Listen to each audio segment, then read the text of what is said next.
திருச்செந்தூர் அருள்மிகு சுப்பிரமணிய சாமி திருக்கோயிலில் இன்றைக்கி லட்சக்கணக்கான மக்கள் வந்து நீண்ட வரிசையில் தர்ம தரிசனத்தில் க்யூவில் நிற்கிறாங்க. அதனால் நம்ம சிவநாடார் வந்து பல கோடி ரூபாய் செலவில் நமக்கெல்லாம் இந்த பாதுகாப்பு அறையெல்லாம் செஞ்சு கொடுத்துருக்காங்க. இந்த பாதுகாப்பு அறை நம்ம இளைப்பாடுற அறையிலலாம் இன்றைக்கி ஃபேன் நல்லா ஓடிட்டுருக்கு. நம்ம தண்ணி பாட்டிலாம் 20 ரூபாய்க்கு விற்கிறாங்க. எங்கே பார்த்தாலும் குப்பையும் கூலமுமா கிடக்கு.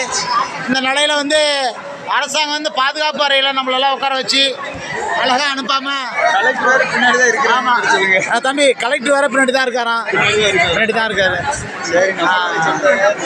அதனால் பாருங்கள், நிர்வாகம் வந்து அந்த நிர்வாகம்லாம் நல்லா இருக்குன்னு நம்ம சிவநாடார் பல கோடி ரூபாய் இவங்களுக்கு கொடுத்துட்டாங்க. ஆனால் பாருங்கள், பல கோடி ரூபாய் போட்ட ஃபேனு எல்லாமே அப்படி தான் ஓடிட்டு இருக்கு.